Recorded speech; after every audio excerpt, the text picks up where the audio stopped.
Right, well, good morning everyone, or good afternoon, depending on where you are in the world. My name's Andrew Sleeth, I'm the International Marketing Manager at GL Education, and I'd like to welcome you to the webinar. Claire Dunn will start our presentation shortly, but first I'd like to cover a couple of housekeeping items. During the presentation, we'll keep everyone on mute. This helps to keep us to schedule, and then at the end of the presentation we can have Q&A. If you want to ask a question, just type in a quick note into the chat box and address it to the host.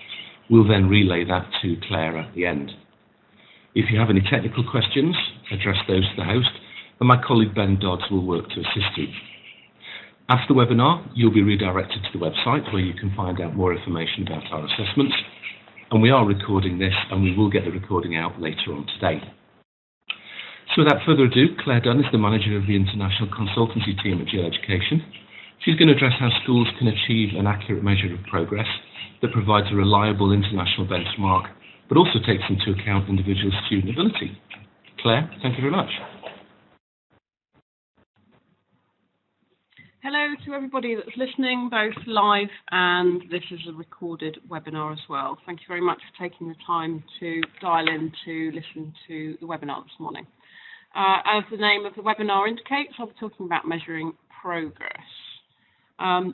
And just to manage expectations, really, there's a number of people listening to the webinar, and I can see that there's a mixture of schools who use our assessments already, who don't use our assessments. So this session will take around half an hour in the presentation format, and I'll cover off in the first sort of 10 or 15 minutes just an overview of our assessments for the benefit of those of you who are not familiar with our assessments, and then I'll really focus on the measuring progress part in the second half of the presentation.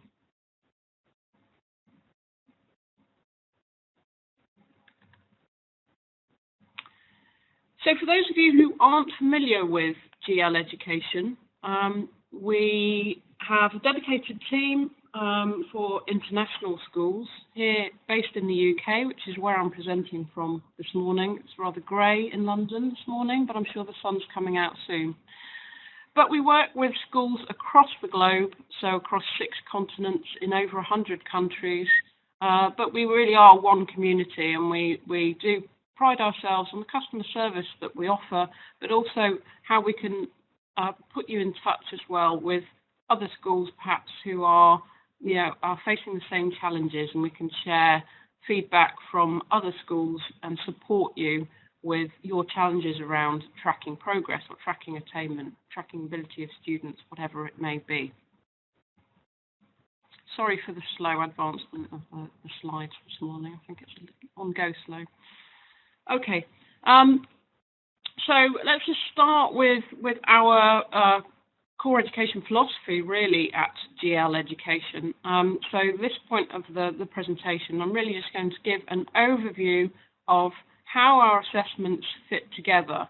Now, this is just a flavour of an overview. So if you'd like to find out more in more detail, please do go to the webinar section of our website, because there are recorded webinars on there which will give you a much more detailed view of the different assessments, because as I say, this really is just an overview at this point in the presentation, because this is focusing on measuring progress today.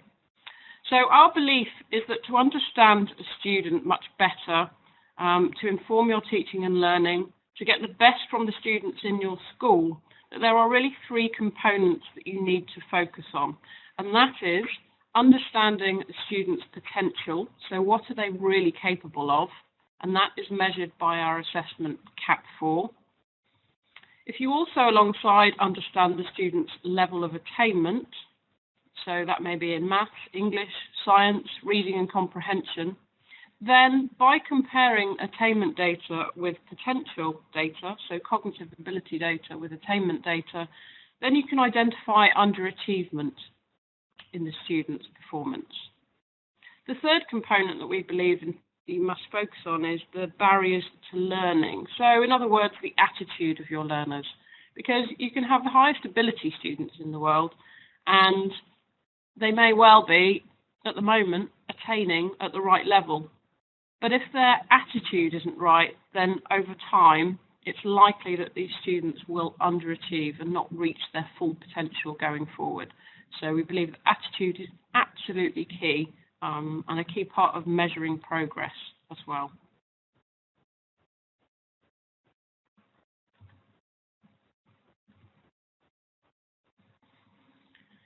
So just a quick flavour of CAP4. So this is the measure of ability. So it's an assessment of reasoning that helps identify pupils' developed abilities and likely academic potential. So if you understand a student's ability, then you know what that student is capable of, what is their true potential. And CAP4 doesn't take into account any prior attainment.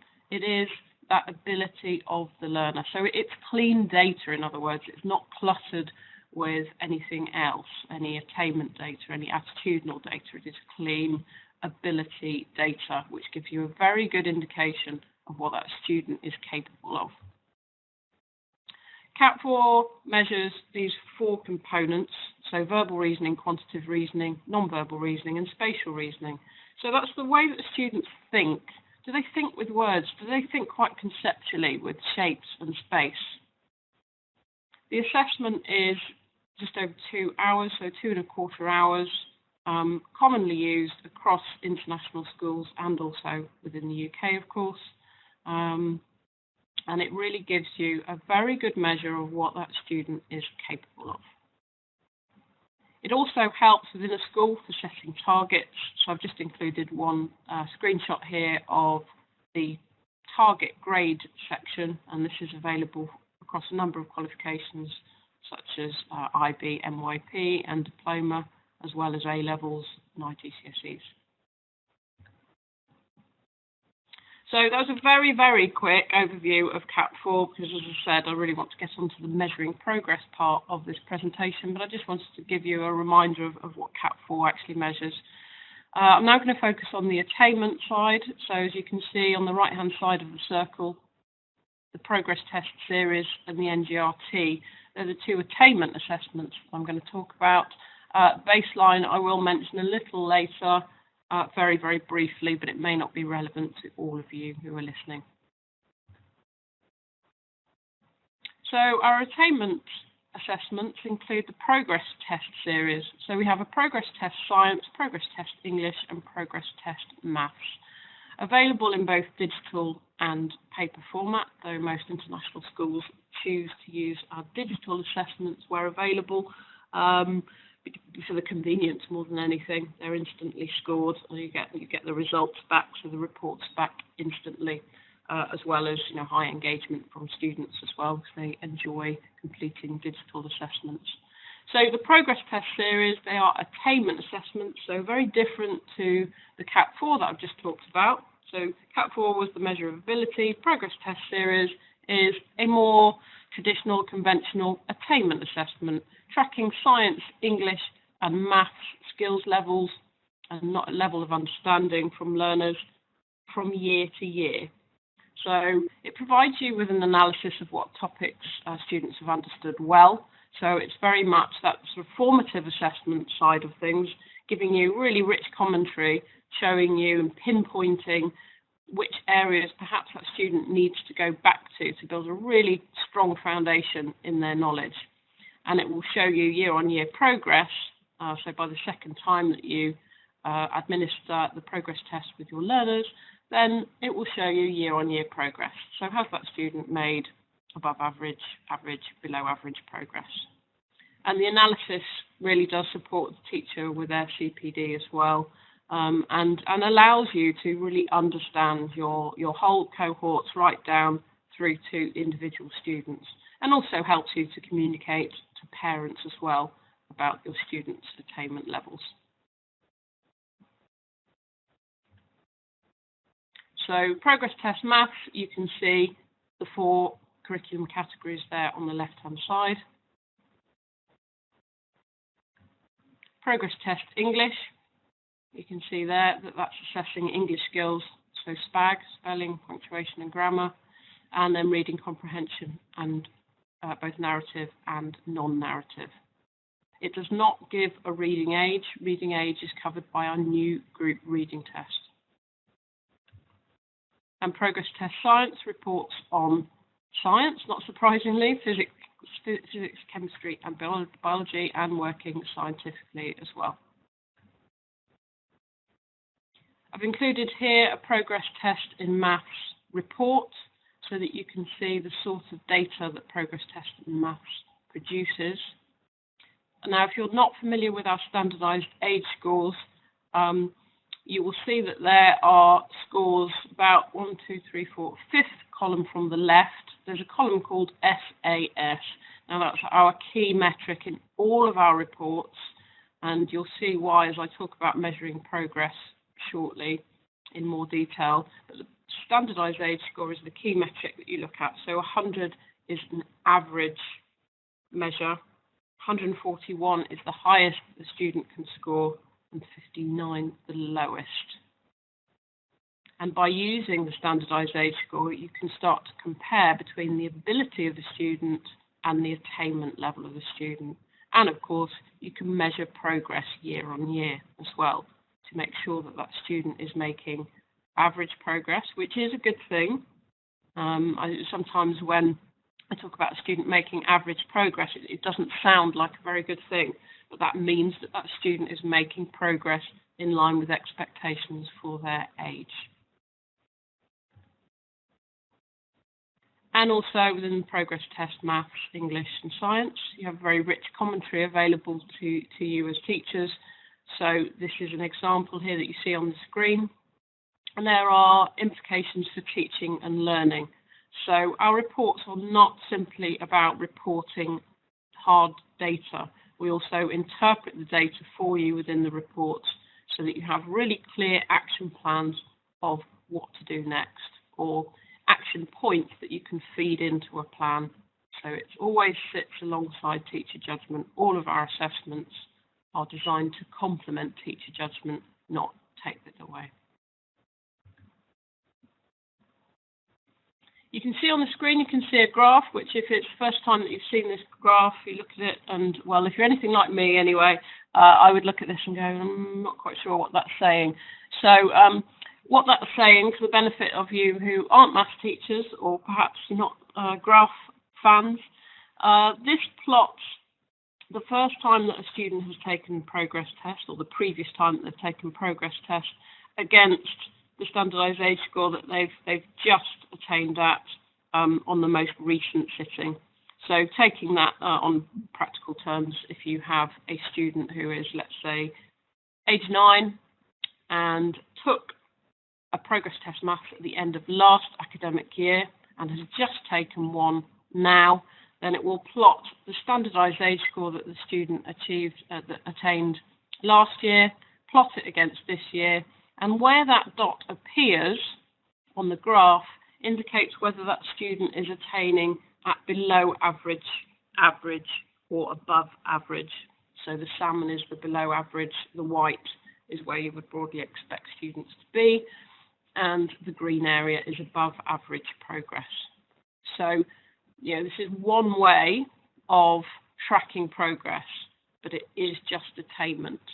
Now, we believe this is a very statistically robust way of tracking progress, but there is so much more, as I'm going to talk about, if you use this data alongside other attitudinal and ability data.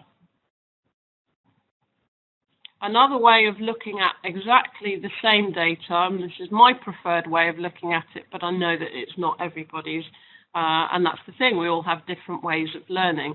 I'm more a verbal learner, so this works better for me than a graph. But if you have more of a spatial bias or a quantitative bias, it may be that the graph works for you better. But again, this table is plotting the last time the student took a progress test, this time that they've taken it, what was the standardised age score difference, and therefore the progress category that student fits into. So this is just one way of tracking progress, but I'm going to fit it into a much bigger context shortly. The new group reading test is another attainment assessment, but this is tracking the reading and comprehension levels of students. So again, the standardised aid score is the absolutely critical metric here. I work with one school that I'm particularly thinking of in Malaysia, where the deputy head there utterly believes and stands by the fact that all teachers in the school are primarily literacy teachers, and then their subject comes second to that. Because if the literacy levels are right within the school and students are making the right literacy level progress, then of course most other things tend to fit in place. Attitudes tend to be better because students can access the curriculum. The fact that students can access the curriculum generally means that attainment goes up. So New Group Reading Test is a key way of tracking the reading comprehension, therefore the literacy levels of your students within your school. And I'm sure that most of you who are dialing in today or listening to this as a recorded webinar, you have a lot of English as an additional language students within your school. So even more reason to track literacy levels very carefully, because that will be a key factor in determining the final attainment of your students and whether they really do meet their full potential. The New Group Reading Test tracks the difference between the reading levels of students and their comprehension levels. So it's very common to find within the international school context that you have students who appear to read beautifully, and to listen to them, you would think that they are understanding every word that they speak because it's so fluent and fluid. But in fact, when they sit New Group Reading Test, you may well find that their comprehension levels are very low. So it's very easy, if you weren't using something that was generating statistical data such as New Group Reading Test, it would be very easy to assume that the student is understanding everything. They have very high literacy levels when in fact they don't have sufficient literacy levels to access the curriculum. So New Group Reading Test allows you that progress tracking medium really, so that you can track students year on year, or also track whether you've put in an intervention and whether that's worked or not. We have a group progress report which helps you with that. So again, as with the progress test math that I've just shown you, what was the standardised aid score when the student last took New Group Reading Test compared to now? Now this could be a 6-month gap or it could be a 12-month gap, but it will show you whether that student has made progress, which is critical and the aim of today's presentation. So going back to our core philosophy, I've covered off CAT4 very briefly, just covered off progress test series and New Group Reading Test. So that's covered off the measure of potential and then the measure of attainment. You'll see at the bottom the barriers to learning. So this is the attitude part. So attitude is a very difficult thing to measure objectively, but PASS will allow you to do that, so that you have hard data to confirm probably what was your gut reaction or gut feeling about students anyway, but it does always uncover real surprises as well. Why are attitudes so important? I'm sure you know why it's important. I don't think you need me to tell you why attitudes are so important. But from a statistical point of view, from a study that the OECD published in 2014, not surprisingly, the study showed that countries where students have stronger beliefs in their abilities, they perform better in maths. So if a student believes that they are capable and that they are going to attain at a higher level, then the chances are they will attain at a higher level. I don't think that's rocket science to spell that out. The PASS survey is a survey which is designed to be used across the whole school every year, and it's measuring 9 different attitudes. So the factors that it measures are on the screen now. Particularly interesting are the perceived learning capability and self-regard, and confidence in learning as well, which is the closest thing to resilience, really. So it gives you a hard statistical method for tracking attitudes across your school and seeing trends in those attitudes, but also drilling it down to individual student level as well. It takes around 20 minutes to complete, and students tend to enjoy taking it. So I used to administer it across secondary school, well, 2 secondary schools that I worked at in the UK, and even the most disengaged students really enjoyed completing PASS. And it's, I think, because it's about students' feelings. How often do they actually get asked about how they really feel? So it's a fairly kind of low maintenance survey to take, but the rich data that it gives you and the insight that it gives you, so that you can see beneath the tip of the iceberg of the student, is really critical in tracking progress and understanding the whole pupil. There's a couple of snapshots really here of the reports that you would see from the PASS survey, but the key thing is, if this is of interest to you, then please get in touch after the webinar. I should have said at the beginning, actually, that in the international team, there's a number of us who do travel around in different regions of the world. So it may be, depending on where you are in the world, that we may well have future workshops near you. Please do look on our website on an ongoing basis. Obviously, with the holidays approaching, we may not have too much in the next couple of months, but again, from September onwards, we'll be travelling again, so please look out to see if we're around in your area. But if we're not, if you're in a far-flung area of the world, then we're always happy to have a Skype discussion with you on an individual basis, because it's important to us that we understand your needs as a school, so that we can shape what we offer according to meet your needs. So if the PASS survey is of interest, then please do get in touch, as with any of our assessments as well. The screenshot you see here is the individual student scores for the 9 factors that I showed you. So it drills down to student level. And really, this is where I'll start to talk more about the measuring progress. So I've indicated with the progress test how you can do that, but bringing all of the data together, this is just an example of how you can bring the data together from CAT4, I've just talked about, the new group reading test and the progress tests and PASS. So this is an example of a student, Daisy Allen, and this shows Daisy's standardised age scores for the ability and the attainment scores, and it also shows how she scored on the PASS survey against each of the factors.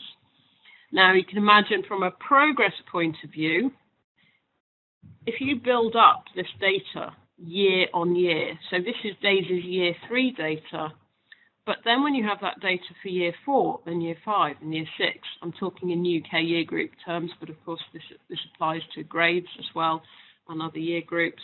I'm using a UK curriculum example, but it doesn't have to be the case. Then you can build up a whole pupil view on an ongoing basis, and you can compare the attainment data, so where Daisy has attained at, against her ability data. So in this case, you can see that Daisy is underachieving. Her standardised age scores on new group reading tests, English and maths are much lower than the standardised age scores for her ability data. I would certainly want to check with Daisy's pastoral team, so her tutor, however you structure the pastoral system in your school.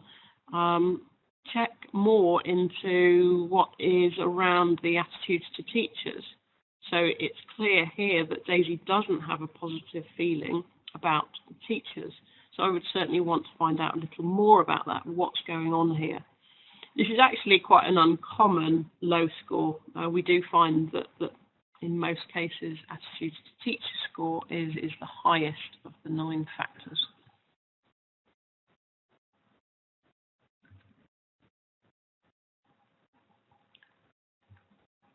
Okay, so this is more the progress part, so I'll cover this off in around 10 minutes.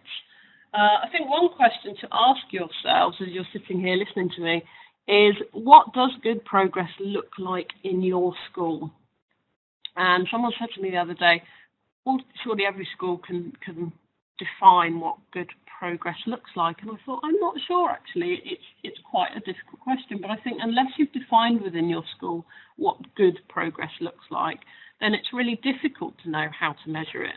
So as a starting point, if any of you are sitting there, you're redesigning the assessment regime within your school, you're looking at progress and how to measure it, I would recommend that this is the first question that you ask yourself. And I come across so many examples. So thinking of that example I mentioned earlier about literacy, there's one school that I can think of where literacy is the key measure of good progress, because of that belief that if the literacy is right and students are making good progress in literacy, then everything else falls in place. Other schools I've come across, it's about student well-being and happiness, because if the attitudes are positive in the school, then again, there's a belief that everything else will fall in place and attainment will fall in place, and students' resilience will fall in place.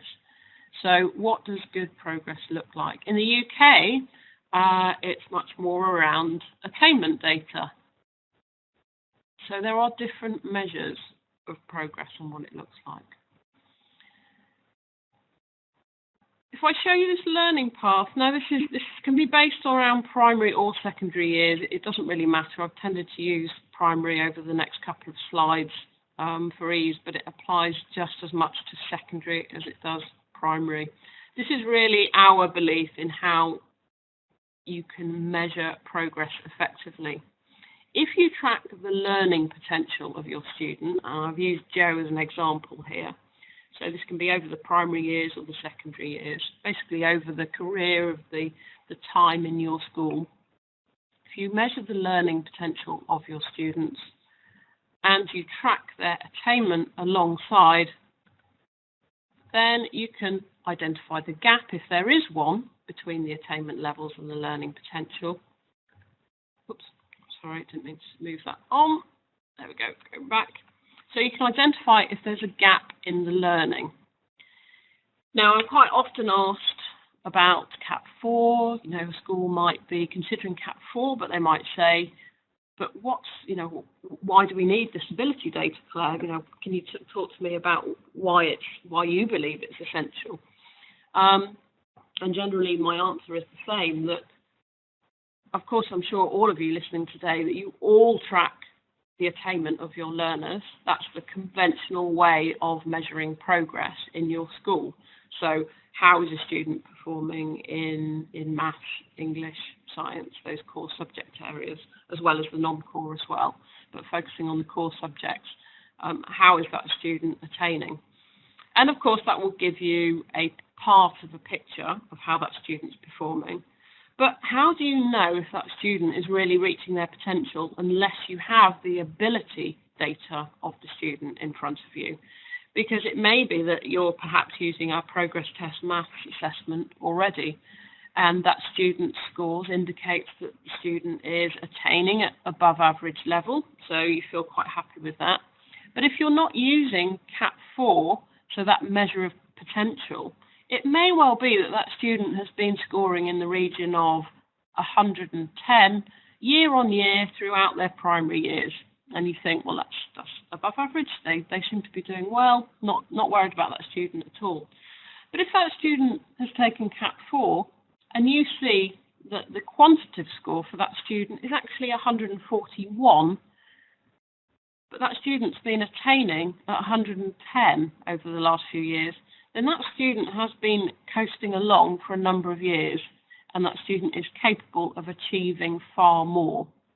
So you do need the attainment data and the ability data, really, in our eyes, to measure progress effectively. The ability data puts context around that student, which you otherwise wouldn't have. So this is an assessment timeline example. So this is why I needed to talk through our assessments really at the beginning. So I'm often asked what we would recommend as an assessment timeline. So when students should take certain assessments through the lifetime of their schooling with you. The answer is it does vary school by school. It does depend on your needs, but I'll give you a broad example here. So taking Joe again. It may be or it may not be appropriate for your students to take our baseline assessment. So it depends on you as a school. It's something that we can talk to you about on an individual level if you contact us after the webinar. It may be right at the beginning of the school time with you, so in year reception or early years, however you term it within your school, it may be appropriate for the student to take our baseline assessment, and this will build a picture of each child, and it's an accurate starting point to help with first targets.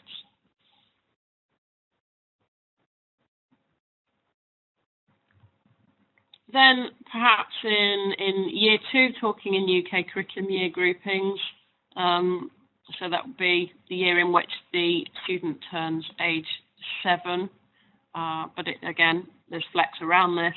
It may be appropriate for the students to start taking the annual progress test series and the New Grit reading test, so that's measuring the reading and comprehension, and the PASS attitude survey as well, so that you're starting to track the attitudes of your students. So this will monitor learning and progress, allowing you to put in timely interventions and also extend the students as well. By year 3 or equivalent, so year 3, so age 6 years, 6 months upwards, the student can take CAP 4 digital, so that will give you that full suite of ability data. So what is that student really capable of? So you can track that learning potential and of course in tandem run alongside the progress test series as well, so that you've got that attainment data that I talked about versus the ability data. So that will support your understanding of your students as individuals, their thinking styles, their abilities and their attitudes. So we'd recommend CAP 4 every 2 to 3 years. It is not an assessment that needs to be taken on an annual basis. Progress test series we would recommend as an annual end of year assessment. New Grit reading test, again, as an annual assessment, but you may have some students for which it's appropriate for students to take New Grit reading test twice a year. Wouldn't recommend that as whole cohort particularly, but those students who perhaps have been struggling with reading and comprehension, or one element of those two aspects, then it may be that you put in specific interventions and reassess for the second time in the year. And PASS, as I talked about, is an annual survey tracking attitudes. So by sort of age 7, age 8, on an annual basis, you have data for the ability, the attitudes, and attainment as well.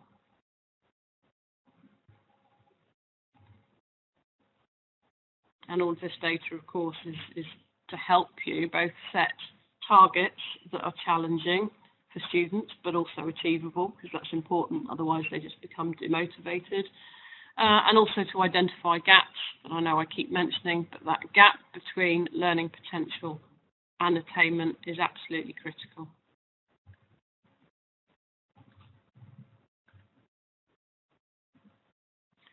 So how can our assessments help your students reach full potential? Well, having an informed picture of each child for the best possible start at school, of course, is key, and that's where our baseline assessment comes in.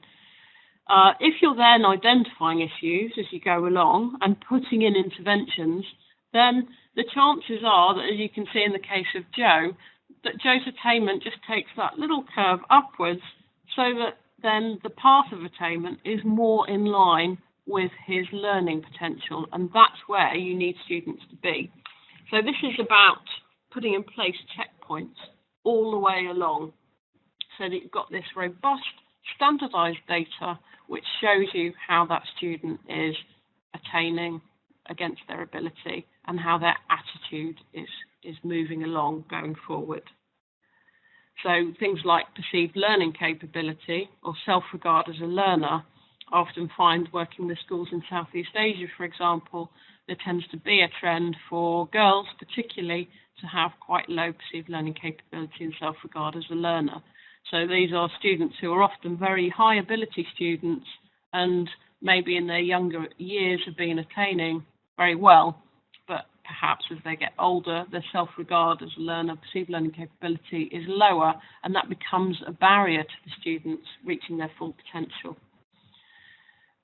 But if that attitude and attainment is in line, then learning and progress is on track, and then the ultimate goal is that the progress of a student, so the attainment, is in line with potential, and you've been tracking progress all along the way, all along the journey, and really identifying where improvements can be made along the way and putting those interventions in place.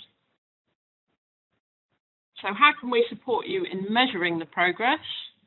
I've probably covered a lot of this as I've gone through, but measure your learning potential through the use of CAP4.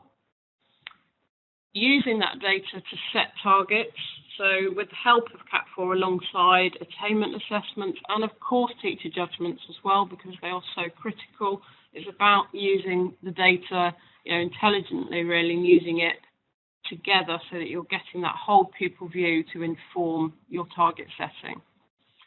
Focus on individuals with the use of the individual student reports for teachers that we produce from CAP4 to make sure that your students are supported so that they can perform at their best over the course of their time in your school. I know, in the context of international schools, some of you may have students through their whole, career in primary or secondary education, but many of you have quite a sort of revolving door where you've got students for maybe only 2 years. So it's really important that you understand that student from day one that they're with you.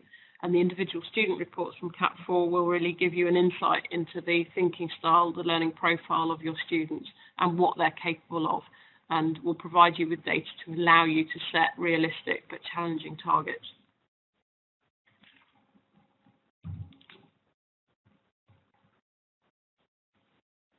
How else can we support you? Well, by tracking and monitoring attainment with the progress test series.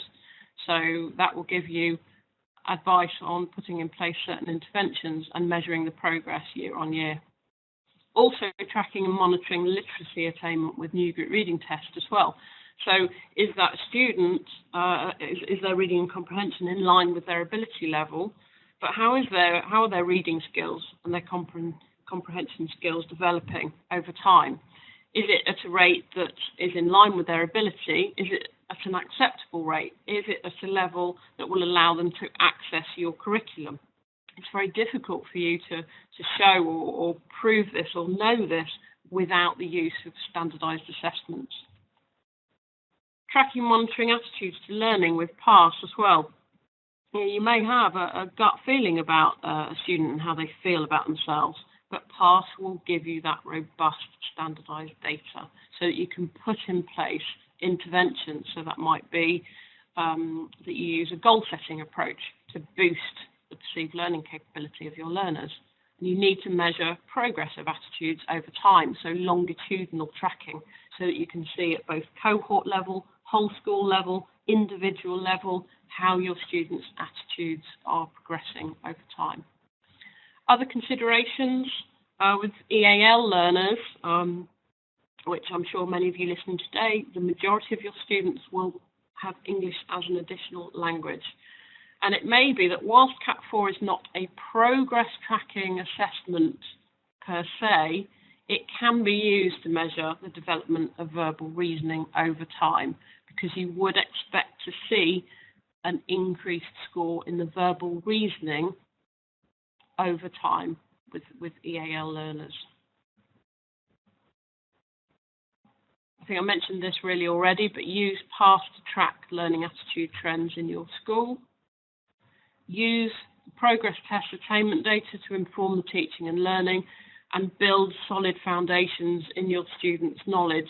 For those of you who either work in UK curriculum schools now, UK curriculum international schools now, or have in the past, you'll probably know that the removal of national curriculum levels, one of the reasons that national curriculum levels in the UK were removed was because it was felt that there were holes in the knowledge of learners, because there became a sort of a culture was created where it was all about getting onto the next level, getting onto the next level, getting onto the next level.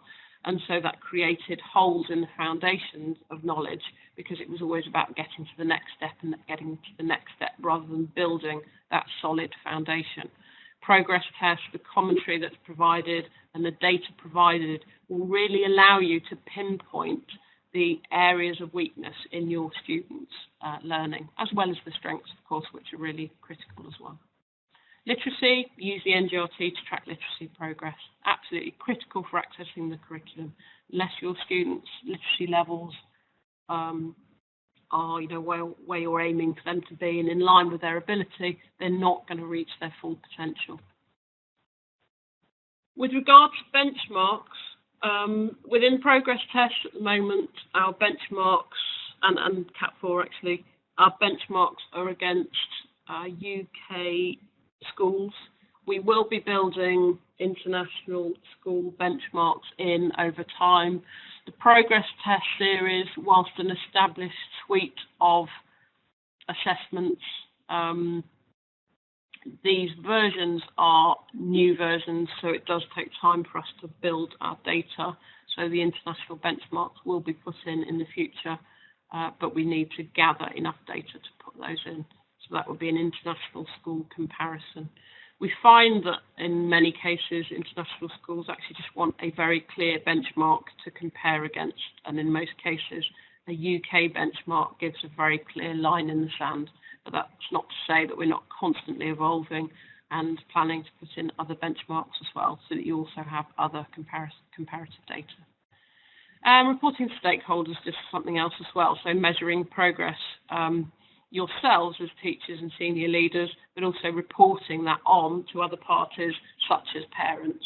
Our assessments will allow you to do that as well. So we provide reports for parents as well in both CAT4 and progress tests. And of course, Newgate Reading Tests, you can share the teacher report as well. And really just to finish off, I think keeping the student at the centre is so critical. That's what we're talking about. We're talking about the progress of each individual learner in your school. And it's easy to talk about sort of averages and norms for that age, but what's important is whether that student is making progress in line with their own ability. So yes, it's a useful comparison to have a benchmark of where that student should be attaining at and their progress levels for their age and the average for that age group. But actually what's more important is whether that student is really achieving their own potential. So keeping the student at the centre of all progress conversations is critical. There's lots more further support that we provide at GL Education. We really pride ourselves on the customer service that we provide and the support that we can give. So as I talked about towards the beginning of the presentation, there are webinars and videos, events that we run around the world, and also Skype calls that we can have with you as individual schools to talk about your assessment needs. There's sample reports on our website as well.